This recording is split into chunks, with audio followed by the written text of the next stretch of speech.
Hi, it's Winton Churchill with the Barefoot Consultants, and I'd like to welcome you to our Facebook Friday call at noon Central Time on kind of a lazy August afternoon. If you've got any questions, I'd welcome those in the comments section. And let me get my little banner up. Hold on 1 second here. If you have any questions or comments, happy to answer those. Today, we're going to be talking about 5 freelance jobs to get started. We find a lot of baby boomers really struggling with getting that first job, and so this is what we're going for here is how to get those first simple jobs. A lot of people tackle something that is too big to make sense out of, and they have an unfortunate experience usually when they tackle the bigger jobs, and they come away with the wrong impression. And this is a little bit like going into the gym after not working out for a period of time and trying to uh, you know, maybe resume your same status, in terms of weightlifting and cardio and all that kind of stuff. And maybe you haven't been in a gym for a year, so can't really pick up quite where you left off. And there's Marianne checking in from Carefree, Arizona. Good to see you, Marianne, and glad you're here. And if anybody else would like to let me know where they're coming in from, that's always interesting to know and to learn where people are coming in from. Hopefully, we'll be moving around to lots of different places over the next few months, and enjoying the end of the pandemic as we know it, but not quite yet. And we'd also like to welcome you, those who are not listening on Friday at noon, because that's about, I don't know, more than 2/3 of our listeners listen to the recording, and we very much appreciate that. And we're happy to answer any questions that you might have along the way during the week. We check the Facebook page regularly, and we'll answer many of those questions. Sometimes we defer the answers to those questions to our Tuesday night call because we have a little bit more time to explain things. And there's Paula checking in from LA, where I used to live for many, many years. Just a wonderful place to live, and very much enjoy it. And here comes Sally, and good to see Sally in here. How you doing, Sally? Great. So lots of good folks coming in today. This is wonderful. Excellent. So let's talk a little bit about when baby boomers get started freelancing or want to get started freelancing. One of the traps they fall into is tackling something that's too big. You really want to do that first job on there, something that you can do for sort of $15 to $25, something that will take you anywhere from a half hour to 2 hours, something you know how to do extremely well, because that's how you want to get started. It's, if you're a bike rider, it's like getting on a new bike. Even though you're a good bike rider, maybe every bike is different. The controls work a little different. It takes a little more pressure or a little bit less pressure to turn the wheel, to pedal, whatever it might be, to apply the brakes. And when you're first learning how to go onto one of these systems, you want to do the same thing. You want to take it very easy on that first job. And to continue the athletic metaphor, this is going to be like your first lap, and you may not necessarily want to run the longest first lap. You might want to run a shorter first lap just to get your joints get comfortable with your timing and your pressure that you're applying, and And there's Robin from Marceline, Missouri, I'm thinking. So very good. Yes, good. That's what we're going to be talking about today, these starter projects. And one of the challenges that people have, especially baby boomers, is they look at their their occupation as what they're going to take now from their occupation and go online and work with that. And it doesn't quite work like that. A lot of times they go in, they bid a big job, and if they get it, they get a little frustrated because it's a new system. They got to figure out how to work online, how to communicate with a client, how to make sure they get paid. And if it's a long job, say a job that runs 2, 3, 4 months, it's just, everything's new. You're doing it for the first time. And it's far better to, thank you for that, Robin. Very good. That was a lucky stab. You want to go in and not do your whole occupation.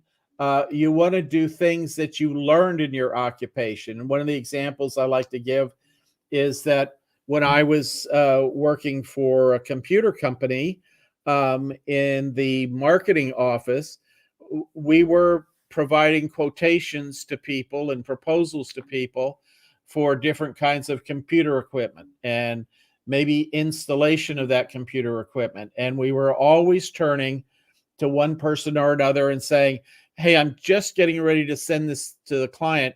You want to take a look at it and see if it makes sense, see if I have any typos in there, that kind of thing. So even though most of us never had the title of proofreader, we did spend a lot of time doing proofreading within our jobs. And so proofreading is the first one that we're going to talk about. This is a very common, good first job. Somebody goes into Upwork, they have a 2-page document they just want somebody to take a look at and read it. They're going to pay $15 to $20 to $25 for you to read that. And at this point, if it's your first job on one of these systems, you really shouldn't be too concerned about how much you're going to make. The more important thing is to get in and learn how to deliver a good job. And so there's a couple things to watch out for. Like anything else, there are people that want to buy something for nothing on networks. And that is mostly not the case on the Upwork network. I find that the buyers on that network tend to be more sophisticated. But somebody might say, write a 500 word article or write 500 word articles. So write a total of 2,500 words for $5. And that's ridiculous. Never do that job. That's way too much work for that kind of pay.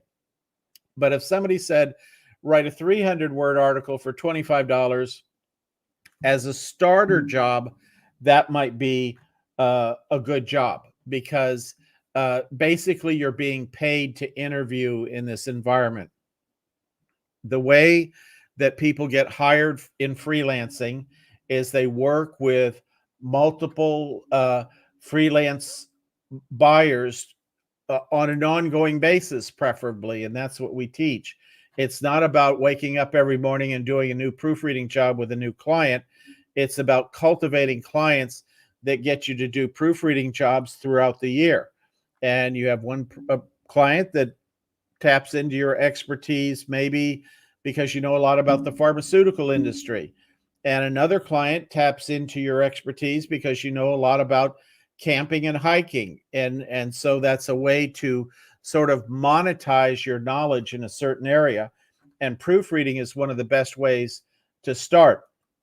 And one of the big sort of untold truths of proofreading is that when you do proofreading, most people that buy proofreading don't really want proofreading. What they want sort of is they want proofreading in the sense is they don't want to publish something that has typos, misspellings, that sort of thing. And you can use a good grammar checker to figure all that stuff out. That's very easy to do. You click and you solve that problem within a matter of seconds. The other thing they're looking for you to do that they may not even realize is they're looking for you to make help them not make major contextual blunders. And one of my favorite examples is if somebody said, let's see, a 3-engine 747 ran off the runway today in Manila, with a blown tire, something like that. Now, does anybody know what the problem with saying a 3-engine 747 ran off the runway today? What the problem is with that statement? Just type it in the chat window if you have an idea of what that might be. And just I'll give you a few minutes to figure that out. And there's Esther and sus amigos. Yes, Marianne got it right. She's thinking they have 4. Well, they don't have 3 engines; they have 4. And Paula got the same thing. There's no such thing. So if you have an aviation blog and you've written a headline like that, you're going to be embarrassed and lose lots of credibility in front of all your aviation readers when you make that comment. So they want your ability contextually to understand what's going on. And pretty much everybody has what we call domains of knowledge. That's what they're really looking to tap. You might have an aviation domain of knowledge in this case. And Marianne and Paula might be very, they might not work in the aviation field, but they may have traveled over the years on different airplanes and that kind of thing. And, you just pick up stuff. So it doesn't have to be something that you're specifically educated in. It can be things that you acquire just through life experience. So very important thing to understand there. And so by doing proofreading, you get a feel for how these systems work. You get to do a simple job. You get to do a job that you could do really in your sleep. That's a lot of what we're going for. Now, the next job I'm going to talk about is an interesting one. It's doing a PowerPoint for somebody, creating a presentation. And one of the interesting things about being a baby boomer is most of the companies I work for, it was just assumed that you knew how to use PowerPoint, you knew how to put a presentation together. And today that's not the case. And if you look online, you'll see thousands of jobs that involve doing PowerPoint because basically people don't know how to do it. They may have it on their system. They might subscribe to Microsoft Office 365, but they don't know how to use it. So this is another area where just knowing how to press the buttons can be very helpful. And so that's a great tool. And if you've had use with that tool, rather than go in and look for complex jobs, finding a simple job that might be creating 5 or 10 slides for PowerPoint, that might be something you'd spend an hour or 2 doing. So that's one of the other great jobs that you can do as you're getting started on this. Now, a lot of times we'll run into people that say, listen, I don't want to do anything to do with words. I'm not a writer. I'm not an editor. I worked in customer service all my life, or I worked in, sort of as a manager, coordinating teams, that kind of thing. And there are lots of jobs on these networks that, are in that customer service realm, especially now coming out of the pandemic. Customer service is completely different than the day it was before the pandemic. There's not lots of new rules, regulations, things you have to comply with.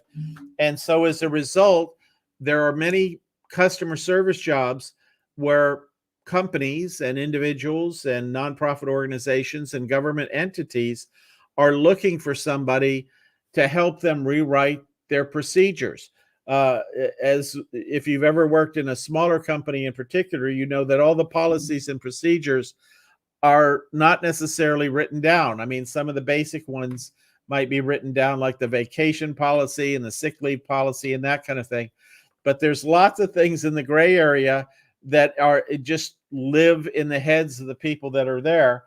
And part of customer service is figuring out how to rewrite all this detail of information in a way that makes sense today. So that would be another way to do that, another job to do. And so a starter job typically is a company will give you, you'll talk to them on the phone. They'll want you to write up a response to a customer service question. They'll give you all the information you need to know to do that. And then they might say, and we want to place additional emphasis on social distancing or something like that. And, that'll be a part of the job. And so customer service job, particularly your ability to explain to somebody simply what the answer to a customer service question would be, an example of a very simple job. So that would be in there. Now, the next one is a little bit more complex. It's using Microsoft Excel. And if you don't like to work with words, but you're good with numbers or that kind of thing, you've had Microsoft Excel on your hard drive for, 20 years, 30 years, something like that, and you're pretty comfortable with it. Well, most people today do not, even though they've got it on their system, haven't got an idea that there's a tool on there that will help them add up numbers. And so you see a lot of these very simple jobs on Upwork where somebody wants you to sort of talk to them and help them build a spreadsheet that will accomplish something in their business. And these are simple spreadsheets for the most part. They're not complicated at all. And so that's a great starter job.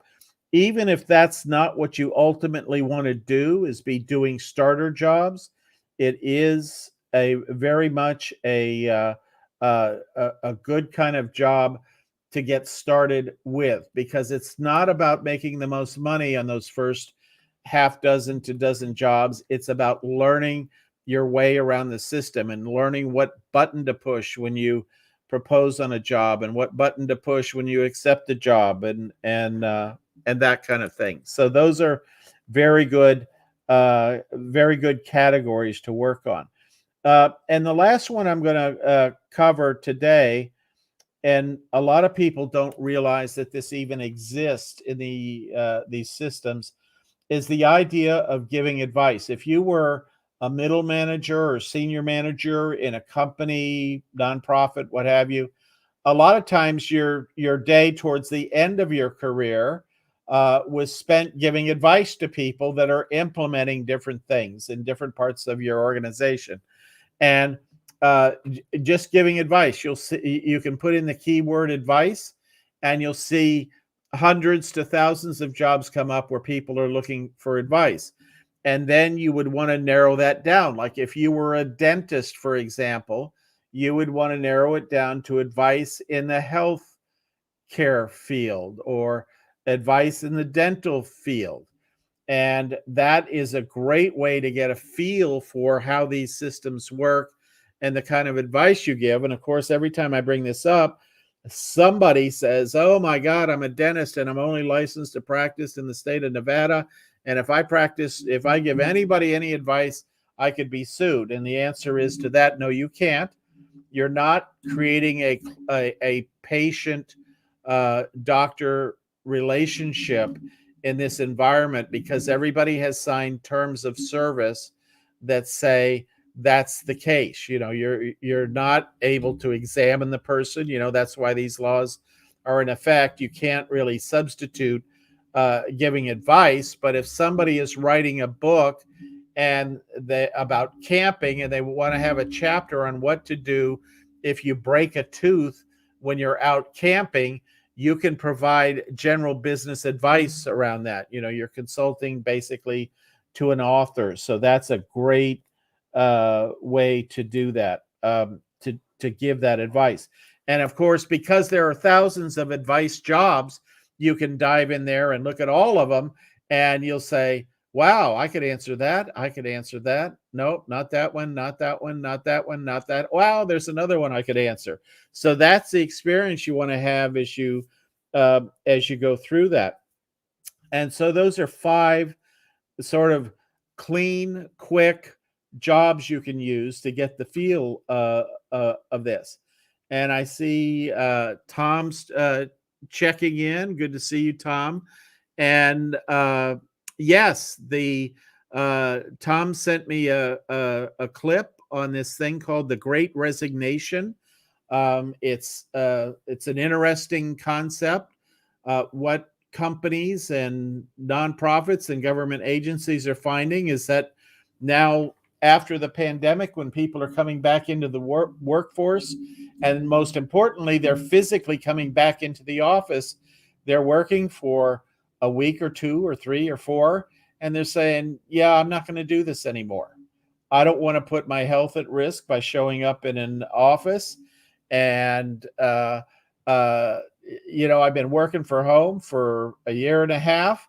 I think there's some middle ground here. And the Great Resignation specifically talks about the people that are not going to come back into the office, and they're not going to continue to work for that company anymore. They've gained the confidence that they can work online, and they're going out to freelance.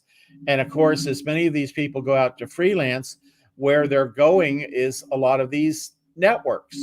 And what happens is, and people say, well, gee, won't that be bad because there's a lot more competition out there? And not so much. It really is creating opportunity, because most of those people leaving fulfilled in part administrative functions, management functions, implementation functions.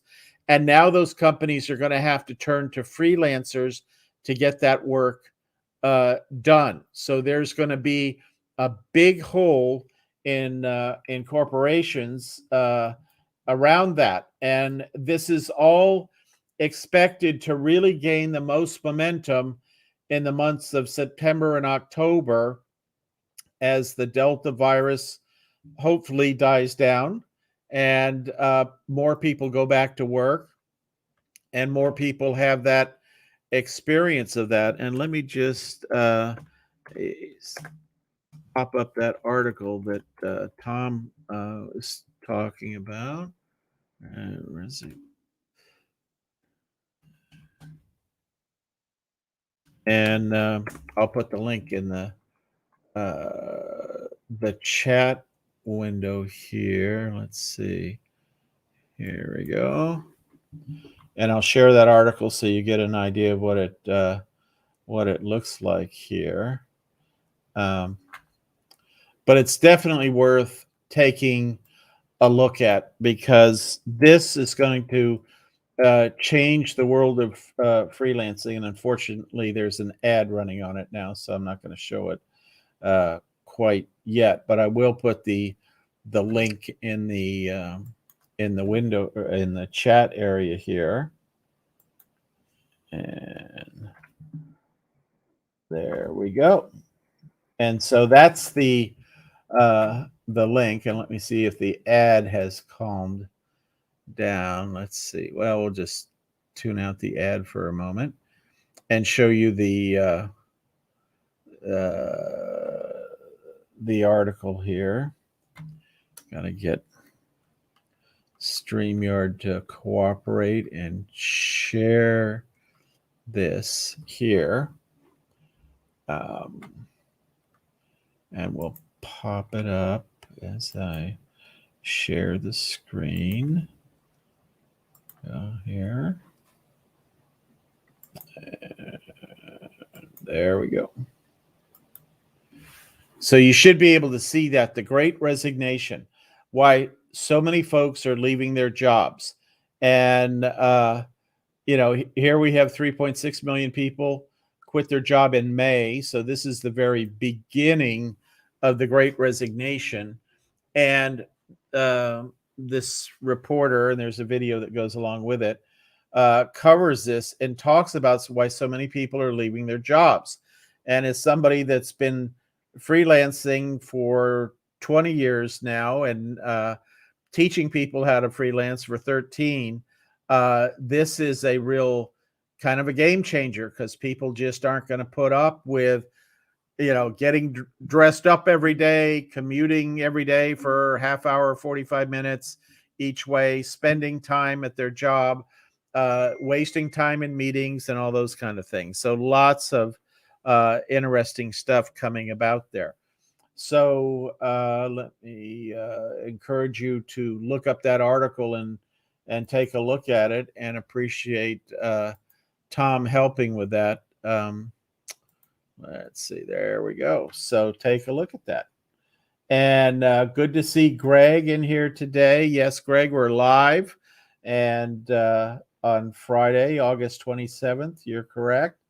And good to see you here today. Greg's from Ontario, so got stuck in the Dominican Republic when the lockdown first happened. So glad you made it back. And so that's pretty much the material I wanted to cover today. And for those of you that are listening on the playback, be sure and put your questions in here. Also, for those of you that feel like you learned a little something, we'd love to have you press that like button or the love button. That helps us share this with other people around the internet, and helps give other people information about how they can get started. A lot of people that I talk to say, I don't think freelancing is for me. And I would say, why? And they say, well, I'm a doctor, I'm a company manager. My job is so weird that nobody would ever want me to do anything for them.